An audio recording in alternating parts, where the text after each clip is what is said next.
இந்த ப்ராடக்டோட பெரிய பலமாக நான் பார்க்கறது என்னன்னா, டான்ஸ் ஆட தெரிஞ்ச குமரனை, ஃபைட் போட தெரிஞ்ச குமரன், இது ரெண்டுமே பண்ணாமல் அடங்கிரு ஒரு ஒரு இல்லை ஒரு ஃபர்ஸ்ட் படம். ஓகே, ஒரு ஃபர்ஸ்ட் படம் இன்னும் குமரன் கிட்டேருந்து குமரனோட ஃபேன்ஸ் நிறைய பேர் இருக்காங்க. கண்டிப்பா எப்போ பாரு இன்ஸ்டாகிராம் அலறிக்கிட்டே இருக்கு. ஏதாவது ஒரு ரீல் போட்டால் குமரன் ப்ரோ எங்கள் அண்ணனை விட்டுறாதீங்க ப்ரோ. நான் என்னடா பண்ணேன், உங்கள் அண்ணனை விட்டுற மாட்டேன்டா, கவலைப்படா, இப்படிலாம் ஒரே ஃபீலிங். அவர் எல்லார் வீட்டோட செல்ல பிள்ளையா இல்லை அந்த மாதிரி. ஸோ எனக்கு அது தெரியும். ஸோ இதே மாதிரி என்னென்னா, இப்போ பாயலுக்கு ஒரு ஃபேன் ஆர்மி இருக்கு அவங்க ஊரில். ஸோ இந்த மாதிரி எல்லாருக்குமே எங்கேயோ ஒரு இடத்துல வந்து எனக்கு இப்போ நான் எப்படி ஆயிடுச்சுன்னா, நான் இப்போ இந்த எக்ஸ்கர்ஷன் பஸ்ஸில் இருக்கிற ஹெட் மாஸ்டர் மாதிரி ஆகிட்டேன். ஐயோ இந்த பிள்ளைங்களை ஒழுங்காக வீட்டுக்கு கூட்டு போகணுமே அந்த ஃபீலிங்கில் இருக்கேன் நான். பட் எனக்கு அது பிடிச்சிருக்கு பேசிக்காக. ஏன்னா எனக்கு வந்து என்னென்னா தட் என்னை யாராவது நம்பினாங்கன்னா தான் நான் அதை பண்ண முடியும். கண்டிப்பா sir. So I work on trust. Okay, அதுக்கப்புறம் தான் எனக்கு கொடுக்குற சம்பளம் மரியாதை இது எல்லாமே. அந்த ட்ரஸ்ட் ரொம்ப ரொம்ப முக்கியம். இவங்க எல்லாருமே என்னை ட்ரஸ்ட் பண்ணாங்க முதல்ல. நான் வந்து வினோத் முன்னான்ற அந்த ஆக்டர் கிட்ட போய் நான் சொல்லும்போது அவருக்கு நிஜமாவே என்ன இந்த கேரக்டருக்காக கூப்பிடுறீங்க அப்படின்னு. ஏன்னா என்னை எப்பயுமே கெட்ட போலீஸாக தானே பார்ப்பாங்க எல்லாரும். அவரே அவர் அப்படி நினச்சிக்க ஆரம்பிச்சிட்டார். என்ன இவர் திடீர்னு வேற ஏதோ சொல்றாரு அப்படின்னு அந்த மாதிரி பழக்கப்படுத்தி வச்சுட்டாங்க. ஸோ அதே மாதிரி இவரும் ஐ திங்க் சிவா அரவிந்த் வந்து நம்ம லான்ச்சில் சொன்னார்ல, என்னை வந்து கிளியாக தான் பார்ப்பாங்க. அவர் family felt very happy on seeing him on screen like this. அவரோட நார்மல் ஃபேஸில் அழகாக அவரை காமிச்சது. He like it. நம்ம பண்ணுறது ரொம்ப பெரிய நான் என்னை பொறுத்த வரைக்கும் சினிமான்றது ஒரு ஜஸ்ட் ஒரு 2 மணி நேரம் 2 மணி நேரம் 10 நிமிஷம் 2 மணி நேரம் 2.5 மணி நேரம் ஒரு நடிகனை வந்து எல்லாருக்கும் பிடிக்கிற விதத்தில் ப்ரெசென்ட் பண்ணுறது ஒரு டைரக்டரோட வேலை. அதில் எல்லா கேரக்டராகவும் இவங்களால சில பேருக்கு அந்த எபிலிட்டி இருக்கும், அதை பண்ண வச்சு காமிச்சிருக்கோம். Super sir. ஸோ பாயல் தமிழில் வந்து நிறைய எக்ஸ்பிரஷன்ஸ் தான் மூவிஸ்லாம் பார்த்தீங்கன்னா நிறைய எக்ஸ்பிரஷன்லேயே வந்து ஒரு டைலாக் முடிச்சிருவாங்க சார்.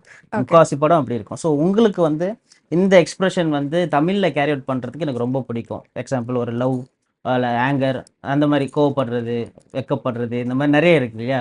ஸோ எந்த எக்ஸ்பிரஷன் கேரி அவுட் பண்ணுறது உங்களுக்கு ஈஸியாக இருக்கு? ஈஸியாக கோவப்படுறது I think easy for me. But I should also practice blushing because love is a very important part of Indian cinema. Important part of human life. அதுதான் first. அப்புறம் Human lifeல blush பண்ணா, even if you blush or not, if the other person understands, it's okay. Here all the audience has to understand. Cinematic blush is very different than normal blush.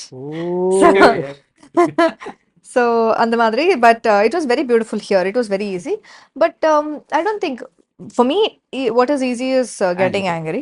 But எல்லாமே have to practice all of it. All of it is a part. ஸ்பாட்ல என்னைக்காச்சும் ஆங்கிரியா இருக்கீங்களா? எல்லாரும் sir மேல அதை காமிச்சிக்கல. But பாவம் இவங்க 2 பேரும் பாண்டிச்சேரியில ஒரு நாள் 1.5 நாள் வெயில்ல சுத்த விட்டேன். ரோட்ல கேரவன் கிடையாது, எதுவும் கிடையாது. அந்த ரெக்கி போன டைம்ல வந்து ஃபுல்லா கிளவுடி. என் கேமராமேன் அப்படியே பார்த்தான், அண்ணா எக்ஸ்ட்ராடினரி வெதர்னா, பாண்டிச்சேரி நான் இந்த மாதிரி பார்த்ததே இல்லை, let's have a great shoot tomorrow அப்படின்னு. காலையில போனா 7 மணிக்கு எல்லா கிளவுடும் விலகிடுச்சு. 41 டிகிரி வெயில்.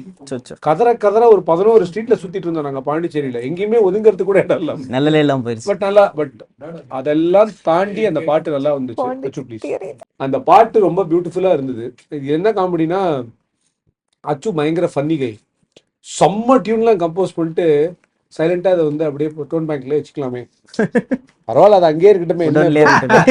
யாராவது வந்து என்னைக்காவது கேட்டாங்க ஒரு நாள் கேட்கணும், என்னைக்காவது ஒரு நாள் நான் செத்து போயிடுவேன் இல்லையா, அப்ப யாராவது இதை ஓபன் பண்ணி எடுத்துக்கணும். நான் முதல்ல சும்மா போயிட்டு ஏதாவது பண்ணிருக்கேன். நாங்க ஆக்சுவலா மியூசிக் கம்போஸ் பண்ணி தான் ஒர்க் பண்ணலாம் தான் போனது. சும்மா எத்திச்சே டே நான் இதை பண்ணிருக்கேன், இது எப்படி இருக்கு கேள்றான்னு.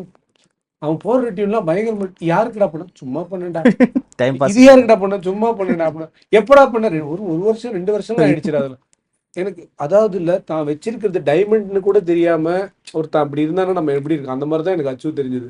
நான் சொன்னேன் கவலைப்படாத, இந்த பாட்டுக்கெல்லாம் டைம் வந்துச்சு, நம்ம இதை எடுத்து பண்ணலான்னு சொல்லிட்டு அந்த பாட்டுலேருந்து சில போர்ஷன்ஸ் மட்டும் எடுத்து இதுலேருந்து டியூன் பண்ணிக்கலாம்னு சொல்லி பண்ணது தான் இந்த இது தேவதை நேரமே பாட்டு வந்து. அப்புறம் விடியாத இரவு எங்கள் எல்லாருக்குமே ரொம்ப பிடிக்கும். அதுதான் இந்த படத்தோட first song that we composed. அதுலேருந்து தான் அந்த பாட்டு கேட்டதுக்கு அப்புறம் தான் ப்ரொடியூசருக்கு வந்து நிஜமாவே இது படம் நல்ல படமா வரும்ன்ற ஒரு மிகப்பெரிய நம்பிக்கை ஃபர்ஸ்ட் வந்தது. அந்த பாட்டில் அந்த ஒரு ஃபீல் இருக்கும். ஸோ அங்கேருந்து தான் ஆரம்பிச்சது. அது ரொம்ப, ஏன்னா அந்த பாட்டுக்கு வேற சிங்கர் அச்சு எப்படின்னா பயங்கரமாக பாடிட்டு இது வேற ஏதாவது ஒரு சிங்கர் வச்சு எடுக்கணும்டா, ரொம்ப சீரியஸ். அது ஹீ டசன்ட் லைக் என்னோட வாய்ஸ் வேணான்னு சொல்ற ஒரு மியூசிக் டைரக்டர். இப்போ சில மியூசிக் டைரக்டர்ஸ்ல ஃபீமேல் வாய்ஸும் நானே பாடுறேன் அப்படின்லாம் இருக்கிறவங்கலாம் இருக்காங்க. But Achu always wants someone else to sing because he prefers சிங்கர்ஸ்க்கு நிறைய வாய்ப்பு கொடுக்கணும் அப்படின்றதுல ரொம்ப தெளிவான ஒரு. பட் விடியாதேர்வு நாங்களும் ட்ரை பண்றோம், என்னென்னமோ ட்ரை பண்றோம். பட் யாருக்குமே அச்சு வாய்ஸ் தவிர வேற யாராலையுமே அந்த பாட்டை பாட முடியாது. பண்ணும்போது கூட நான் சொன்னேன் பாலாஜினாட்ட, அந்த பாட்டை மாத்தாதீங்க, அப்படியே இருக்கட்டும், அது சூப்பரா இருக்கு. அது ஆக்சுவலா மாத்துறதுக்கு முயற்சி பண்ணதே அச்சு தான். அவரே பயங்கரமான சிங்கர் தானே, அவர் எதுக்கு மாத்தணும்? எனக்கு என்ன அச்சு மாதிரி வாய்ஸ்னா ரொம்ப ரேர். அந்த ஃபீலோட ஒரு பாட்டை பாடவே முடியாது யாராலையுமே. பாடினா யாராவது அது பாடினா பொய்யா இருக்கும்.